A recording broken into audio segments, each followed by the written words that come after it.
اشرح لي صدري ويسر لي امري واحلل عقدة من لساني يفقهوا قولي. الحمد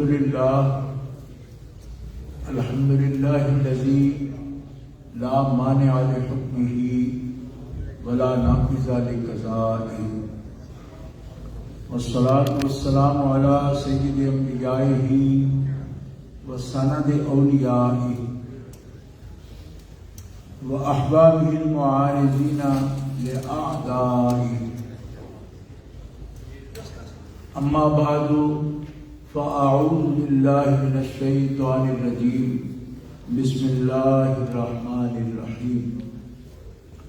والسابقون الاولون من المهاجرين والانصار والذين اتبعوهم بإحسان رضي الله عنهم ورضوا عنه. صدق الله العلي العظيم. إن الله وملائكته يصلون على النبي يا أيها الذين آمنوا صلوا عليه وسلموا تسليما. اللهم صل على سيدنا ومولانا محمد وعلى آلہ وصحبہ وبارک وسلم. صلاۃ و سلاما علیک یا رسول اللہ، صلاۃ و سلاما علیک یا حبیب اللہ صلی اللہ علیہ وسلم. اللہ تعالی جل جلالہ وعم نوالہ وأعظم شانہ وأتم برہانہ کی حمد و ثنا حضور قائد المرسلین سید النبیین سید العالمین امام الاولین والآخرین جناب محمد مصطفیٰ احمد مجتبیٰ صلی اللہ علیہ وآلہ وصحبہ وبارک وسلم کی بارگاہ اقدس میں درود و سلام ہدیہ کرنے کے بعد، برادران اسلام، اللہ جل شانہ وعز اسمہ ان مومنین کاملین کو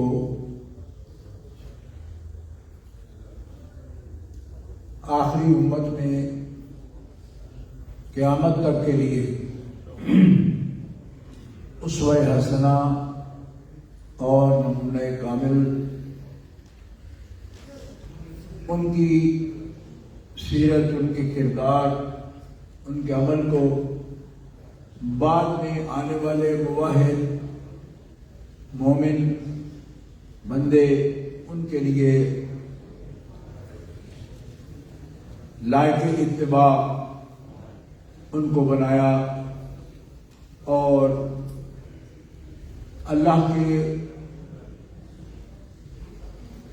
بہت مقرب انبیاء کرام، رسول اعظام علیہ السلام معصوم ہیں، اور ان کا اسوہ کاملہ امت کے لیے واجب الاتباع ہے کہ ہم ان کی سیرت و کردار کی پیروی کریں. مگر وہ ذوات جو معصوم نہیں لیکن معصوم کی تعلیم کا، تربیت کا ان پر کامل اثر ہے، اور اس قدر جامع ہے کہ خود رسول پاک صلی اللہ تعالی علیہ وسلم کا ارشاد ہے: علیکم بسنتی وسنت الخلفاء الراشدین المہدیین تمسکوا بہا وعضوا علیہا بالنواجذ، کہ تم پر میری سنت کی پیروی لازم ہے، اور میرے خلفاء ہدایت والے اور ہدایت دینے والے ان کی پیروی لازم ہے، ان کے طریقے پر عمل کرو. اور یہ ارشاد فرمایا تمسکوا بہا، کامل تعلق رکھو ان کے ساتھ اور ان کے طریقے کے ساتھ. وعضوا علیہا بالنواجذ، اور نواجذ کے ساتھ مضبوط پکڑو ان کے طریقے کو. نواجذ کے ساتھ کسی طریقے کو یا کسی چیز کو پکڑنے کا مطلب کیا ہے؟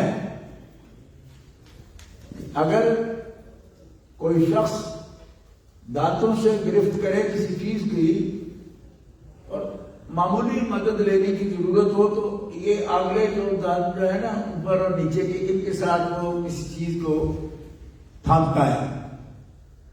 مضبوط پکڑنا ہو تو نواجذ کے ساتھ پکڑتا ہے. نواجذ ہی آخری یہ جو دانت ہوتے ہیں نا اوپر اور نیچے کے، ان کو کہتے ہیں عربی میں. عربی کی لغت اتنی وسیع ہے کہ میں نے بچوں سے یہ پوچھا، میں زیادہ انگریزی نہیں جانتا، تو میں نے ان سے پوچھا بھائی یہ ہر دانت کا نام کیا ہے انگلش میں؟ تو اچھا پڑھے بچہ ہے تو کہنے لگا کہ ہمیں تو نہیں معلوم، ہمیں تو یہ معلوم ہے کہ ہم تو یہ ان کو ٹیتھ کہتے ہیں بس. تو میں نے کہا نہیں، عربی میں ہر دانت کا الگ نام ہے. 32 دانت ہیں تو 32 نام ہیں عربی میں.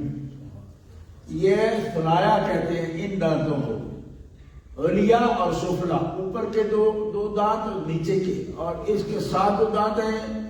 اس میں دواحق بھی ہیں اور طواحن بھی ہیں، جس سے انسان کوئی سخت چیز اس کو پیستا ہے. ان کے دانتوں کے نام الگ ہیں. کھانا درمیانہ روٹی جہاں سے کھاتا ہے طواحن، ان کے نام الگ ہیں. اور جن سے مضبوط پکڑنا ہو نواجذ ہے یہ آخری.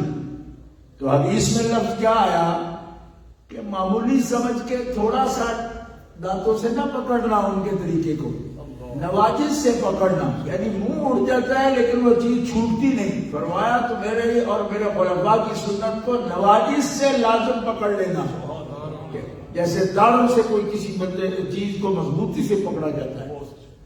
اچھا، تو حدیث پاک میں امتوں میں بھی ایسے کامل لوگ ہوتے ہیں، یہ نبوت کا فیض ہوتا ہے. ورنہ جو صاحب وحی نہیں ہے ان کی ایسی پیروی کیوں کی جائے؟ کیوں کہ وہ خود معصوم بھی نہ ہو. تو پھر ان کی پیروی ایسی کرنا اور ان کی سنت کو قانون بنانا اور ان کے طریقے کو سنت کہنا، اور کس کا کہنا؟ خود رسول پاک کا. اور رسول پاک کو اللہ کے حکم سے کہتے ہیں.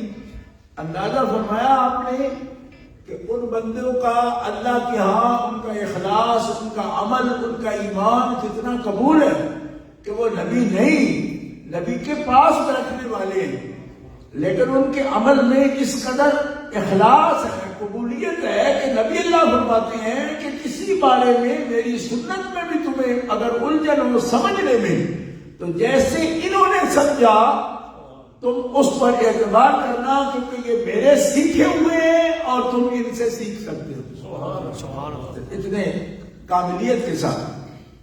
تو یہ ایسی ذوات ہے اور یہ نبوت کا کمال ہے کہ نبی صلی اللہ علیہ وسلم کے بعد کوئی نبی اللہ تعالیٰ کی مشیت نہ تھی کہ وہ بھیجتا.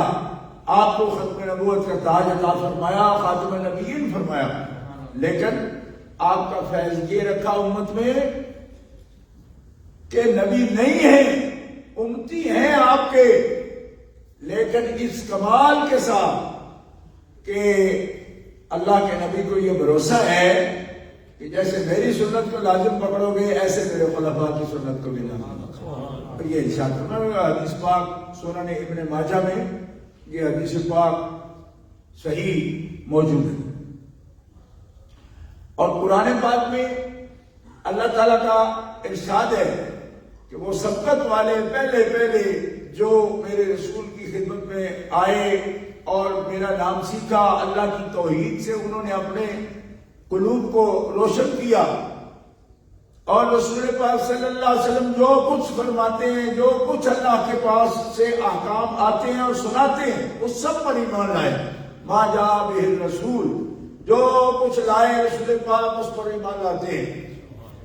تو فرمایا اللہ ان سے راضی ہے، وہ اللہ سے راضی ہیں، اور کمال یہ ہے کہ والذین اتبعوہم، جو ان سابقون الاولون کی پیروی کرنے والے ہیں، یعنی ان کی اتباع کر رہے ہیں نیکی میں، یعنی والذین اتبعوہم باحسان، ان کا راستہ نیکی کا اور صالحیت کا، اس کی پیروی کرتے ہیں، تو اللہ تعالیٰ فرماتا ہے رضی اللہ عنہم، جیسے میرے حبیب کی پیروی کرنے والوں پر میں ان صحابہ پر راضی ہوں، اس جماعت پر راضی ہوں، فرمایا جو ان کی پیروی کر رہے ہیں اللہ تعالیٰ ان سے بھی راضی ہے۔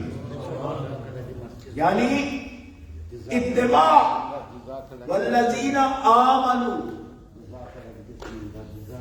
جو ایمان لائے اور جنہوں نے ان سابقون الاولون کی پیروی کی، اتباع کی، اللہ تبارک تعالیٰ جل شانہ ان سے بھی راضی ہے۔ تو مومنین کاملین اسی طرح اللہ تعالیٰ جل شانہ نے جو ان کی اتباع میں کامل، ان کے طریقے پر پیروی کی، ان کی سچائی کی، ان کے خلوص کی، دنیا سے، دنیا کے مال کے اور دنیا کی جاہ کے اقتدار سے، سب کچھ سے بے رغبتی کرتے ہوئے کہ ہم لوگ بولتے، تو ہمارے لیے ایک لفظ بولنا جو ہے نا، آپ کو اندازہ نہیں ہے کتنا مشکل ہو جاتا ہے کہ لوگ اس پر سوال قائم کرتے ہیں۔ آپ کہہ دیتے ہو جی بے رغبتی تھی، فلاں تھی، تاریخوں میں یوں لکھا ہے، میں نے کہا چھوڑو، تاریخ میں لکھا ہے، تاریخ کو کھنگالتے ہیں، ہم لوگ پڑھتے ہیں، حدیث کو پڑھتے ہیں، قرآن پاک کو پڑھتے ہیں، تو جو چیز قابل اعتماد ہو اس کو اس ممبر پر بیان کرتے ہیں۔ اس واسطے کہ ممبر جو ہے لوگوں کو الجھانے کے لیے نہیں رکھے گئے، مسجد میں رہنمائی کے لیے رکھے جاتے ہیں۔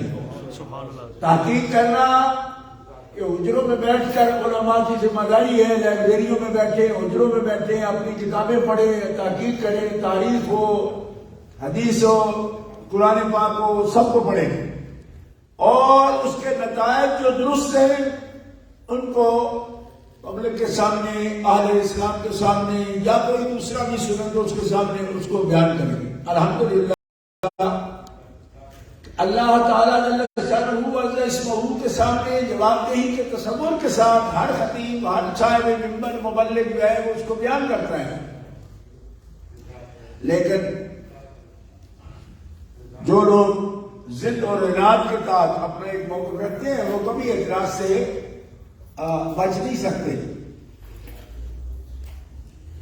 تو ان کے ساتھ نبی کریم علیہ السلام جب فرمائیں کہ ان کا اسوہ، ان کا طریقہ تمہارے لیے ایک نمونہ ہے جس پہ تم عمل کر سکتے ہو، یہ رول ماڈل ہے تمہارے،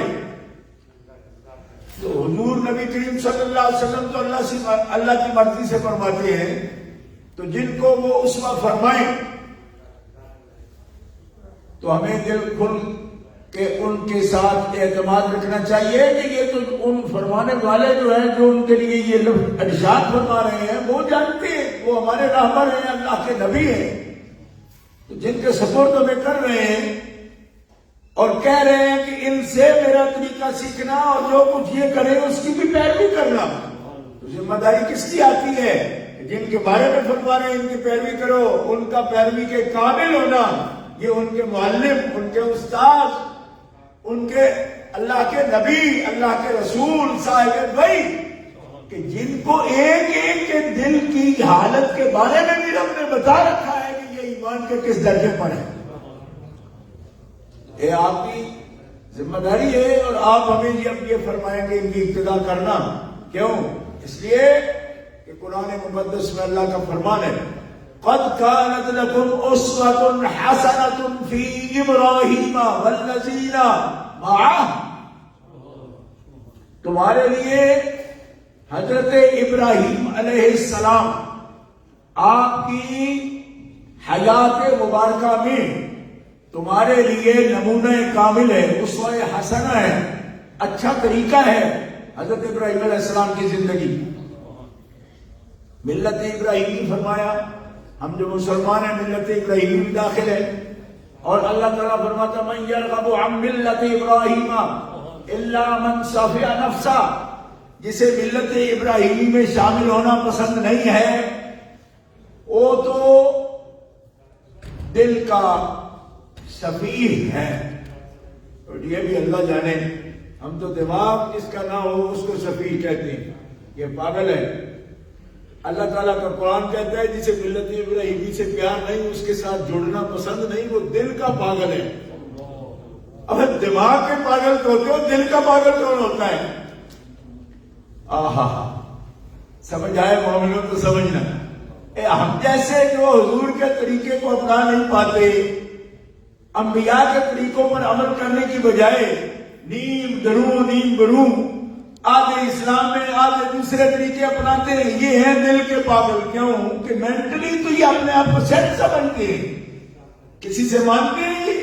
نہ بیٹے آپ سب پاگل ہو، میرے لیے تو سمجھ جا رہی کوئی نہیں۔ اس کا مطلب ہے کہ صفیہ نفسہ اصل صفاحت ہے۔ صفاحت کہتے ہیں بیوقوفی کو، اور بیوقوفی دماغ کی تو سمجھ میں آتی ہے کہ بندہ پنجابی میں کہتے ہیں اور بوڑیاں گلاں کر رہی ہیں، یعنی بغیر سمجھ کے بولتا جاتا ہے، کہیں نہیں ٹھہرنا ٹھہر جاتا ہے۔ یہ اس کو کہتے ہیں دماغ اس کا ٹھیک نہیں۔ اور اللہ فرماتا ہے جس کو میرے ابراہیم کا طریقہ پسند نہیں آتا نا، وہ دل کا پاگل ہے، صافیہ نفسہ۔ کیوں؟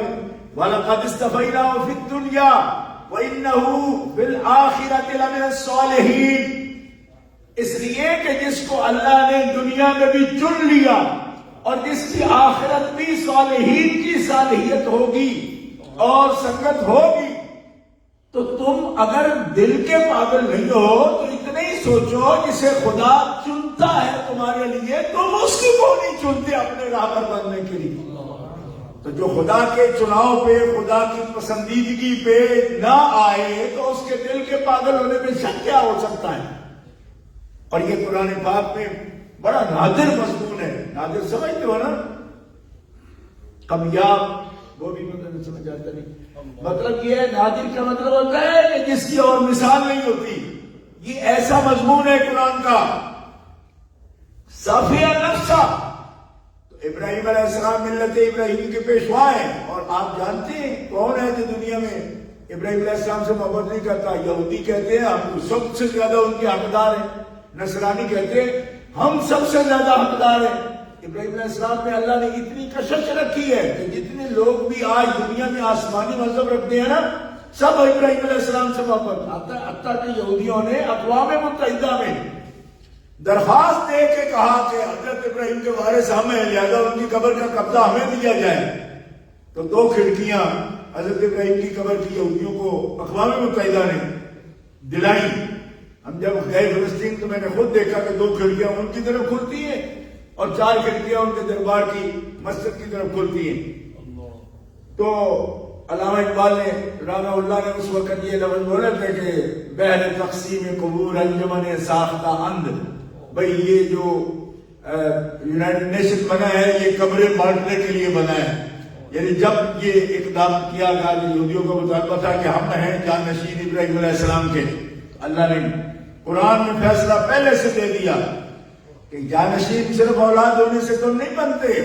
ان اول الناس بابراہیم الذین اتبعوہ وہذا النبی والذین آمنوا واللہ ولی المؤمنین، کہ ابراہیم کے قریبی کون ہیں؟ جو ابراہیم کے طریقے پر چلتے ہیں۔ الذین اتبعوہ، ابراہیم ہمارا بندہ ہے، خلیل ہے ہمارا، جو اس کے طریقے پر چلتے ہیں وہ اس کے جانشین ہیں۔ صرف شجرے پکڑ کے تم کہتے ہو کہ ہم بھی ابراہیم کی نسل سے ہیں، اور نسل وہ ہے جو اس کی پیروی کر رہی ہے۔ وَهَذَا النَّبِيُّ، اور یہ نبی محمد صلی اللہ علیہ وسلم یہ ہے ابراہیم کے طریقے پر۔ بلکہ ایک غلام نے صحابہ نے مومن نے عرض کیا یا رسول اللہ آپ فرماتے رہتے ہیں فلاں میری مشابہ ہے، فلاں میری مشابہ ہے، میرے سامنے حدیث پاک ہے۔ اللہ اکبر، نبی کریم علیہ السلام نے اپنے صحابہ میں سے اپنی بیٹی کو آپ ارشاد فرما رہے ہیں، شہزادی کو۔ نبی کریم علیہ السلام حضرت ام کلثوم سے فرما رہے ہیں، آپ کی شہزادی ہیں، 4 بیٹیاں ہیں ہمارے آقا مولا کی، ان کے گھر میں اللہ کے حبیب تشریف لائے۔ عن عبد الرحمن بن عثمان القرشی ان رسول اللہ دخل على ابنته وهي تغسل راس عثمان فقال يا بني احسني الى ابي عبد الله فانه اشبه اصحابي بي خلقا او كما قال رسول اللہ صلی اللہ علیہ وسلم۔ اللہ کے حبیب صلی اللہ تعالی علیہ وسلم اپنی صاحبزادی حضرت ام کلثوم کے گھر میں تشریف لائے اور دیکھا کہ سیدہ پاک رسول پاک کی لخت جگر حضرت ام کلثوم، آپ کے شوہر ہیں حضرت عثمان بن عفان، تو حضرت عثمان بن عفان کے سر مبارک کو آپ غسل دے رہی تھی، دھو رہی تھی، سر مبارک بالوں کو دھو رہی تھی۔ نبی علیہ السلام نے دیکھا تو فرمایا یا بنیا احسنی، اے میری بیٹی اچھے طریقے سے عثمان کی خدمت کیا کرو۔ الا ابی عبداللہ، یہ ان کی کنیت ہے، ابی عبداللہ عثمان کی خدمت اچھے طریقے سے کیا کرو، کیوں؟ انہو اشبہ اصحابی بی خلقا، میرے صحابہ میں میری سیرت کے سب سے زیادہ مشابہ جس کی سیرت ہے وہ عثمان بن عفان ہے۔ یعنی ان کے مزید شوق اس بات پر دلایا۔ ہمارے لیے 10 سبق ہیں اس بات میں، ہماری بیٹیوں کے لیے بھی اور دامادوں کے لیے بھی، سب کے لیے۔ لیکن یہاں نتائج بیان کرنے کا وقت نہیں ہوتا اور ویسے بھی مصروفیات بھی ہوتی ہیں۔ میں آج ساری بات ہی حضرت عثمان پر کرنے والا تھا کہ ان کی یوم شہادت ہے 18 ذوالحج شریف، ان کی سیرت سے میں دین کا بیان کرنا، لیکن وہ ابتدائی کلمات میں ہی وقت پورا ہو گیا۔ میں اس جملے پر بات ختم کرتا ہوں۔ عثمان اشبہ ہیں صحابہ میں رسول پاک کی سیرت کے، اور رسول پاک سے پوچھا یا رسول اللہ آپ کس کے مشابہ ہیں؟ تو فرمایا تم اس وقت پیدا ہوئے ہو، تم نہیں جانتے میرے جد کو، حضرت ابراہیم علیہ السلام کو۔